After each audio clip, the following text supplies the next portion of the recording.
Olá pessoal, meu nome é Oscar Frank, eu sou autor do blog Economics for Real. Hoje eu quero comentar com vocês a respeito da decomposição do crescimento econômico brasileiro. O meu objetivo aqui é mostrar para vocês o que significa essa decomposição, qual que é o objetivo de procedê-la e também alguns dos resultados que foram obtidos, né, na carta de conjuntura número 34 do IPEA. Então esse é o nosso plano de voo para o vídeo de hoje. Existem basicamente três formas através das quais é possível gerar crescimento econômico. A primeira dessas formas é via capital, ou seja, incorporação de mais maquinário, de mais equipamentos. A segunda dessas formas é através da incorporação de trabalho, através da incorporação de mão de obra, que é um fator extremamente importante do ponto de vista do processo produtivo. E a terceira forma é o que nós chamamos de produtividade total dos fatores, que está relacionada à eficiência do mix entre capital e trabalho.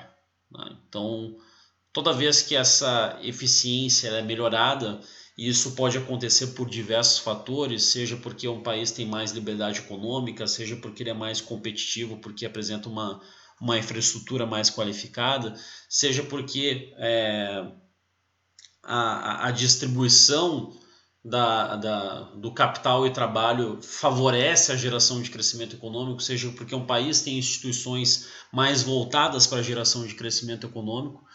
Todos esses fatores eles contribuem para que exista maior eficiência nesse mix. É óbvio que o objetivo de toda a economia capitalista é fazer com que cada unidade de trabalho de capital gere um produto maior.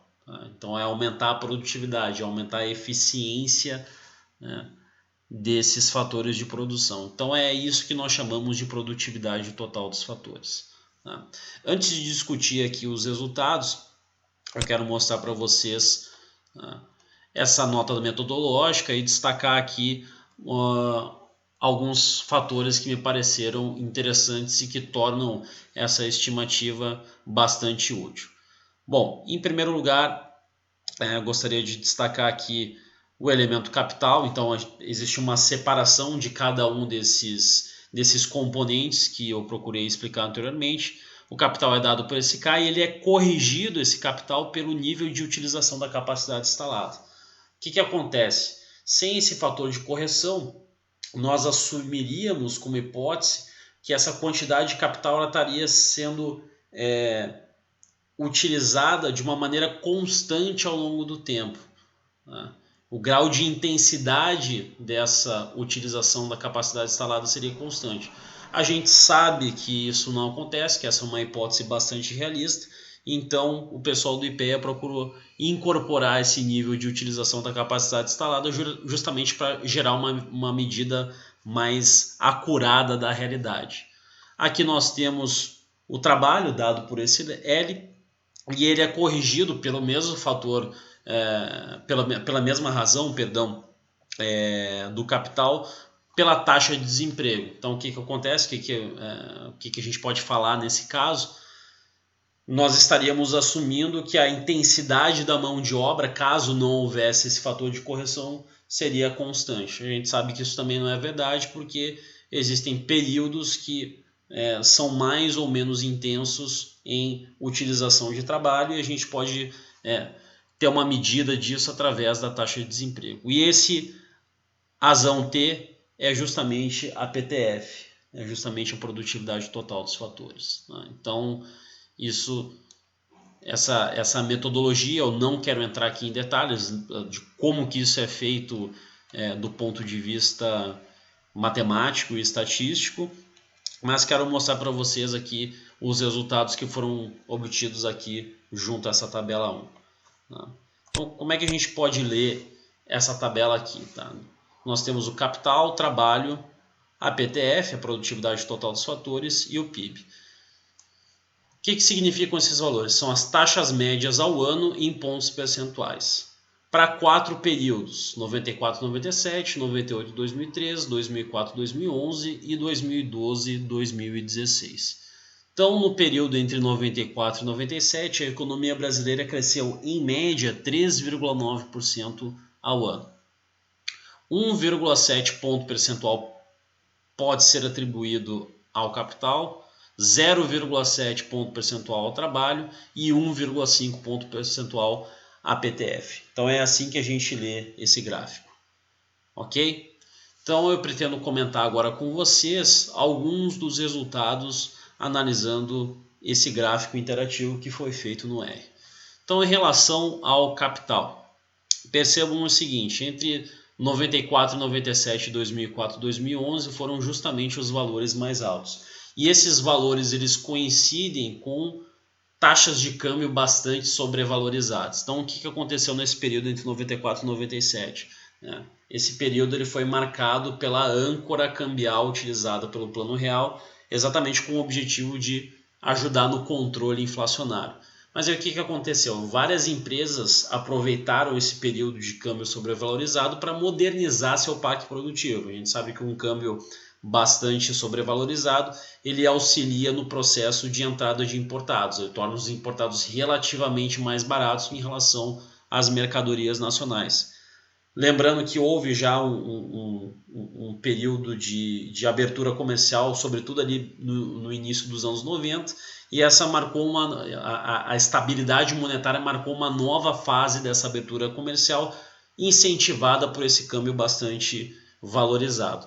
E entre 2004 e 2011 nós observamos uma trajetória bastante considerável, bastante intensa de valorização da taxa de câmbio, saindo de um patamar em torno de R$ 3,00 para R$ 1,60, R$ 1,70 mais ou menos. Claro que esse processo ele não foi ininterrupto, ele não foi totalmente contínuo. Ali em 2008 e 2009, em função da crise financeira internacional, nós tivemos aí uma desvalorização bastante concentrada, mas que logo foi revertida. Então, esse era o comentário que eu gostaria de fazer a respeito aqui do capital. Com relação ao trabalho, percebam que os valores eles foram consideráveis, sobretudo para 98, 2013, 2004, 2011. Né? E aqui talvez seja o principal ponto de atenção que a gente precisa ter. Diferentemente das décadas ali de 70, 80 e 90, onde a taxa de natalidade da economia brasileira era muito alta, isso fazia com que o número de pessoas aptas a ingressar no mercado de trabalho fossem muito altas. Ao contrário disso, nós estamos observando uma mudança bastante intensa na demografia brasileira. Né? Cada vez menos pessoas, em função da desaceleração considerável da taxa de natalidade, estão aptas para ingressar no mercado de trabalho. Então percebam que entre 2012 e 2016, o trabalho já contribuiu com um percentual de crescimento para a economia muito pequeno, de apenas 0,3%. E essa é uma tendência que veio para ficar. Cada vez menos o trabalho vai contribuir para a geração de crescimento econômico. Tá? Então, é óbvio que é mais fácil crescer apenas adicionando mão de obra. Entretanto, em função de toda essa transformação demográfica, isso não deve acontecer no futuro. E aí o que nos resta? Nos resta crescer através da melhora da eficiência nessa relação entre capital e trabalho. Percebam o seguinte, entre 2012 e 2016, houve uma queda vertiginosa da PTF. Ela nos roubou, em média, 1,4 ponto percentual do nosso crescimento. Tá? Nesse período, ele foi marcado pela deterioração de vários aspectos relacionados ao Brasil e à sua economia. O índice de liberdade econômica caiu, nós nos tornamos menos competitivos, deixamos de investir em infraestrutura, a estabilidade macroeconômica foi arruinada.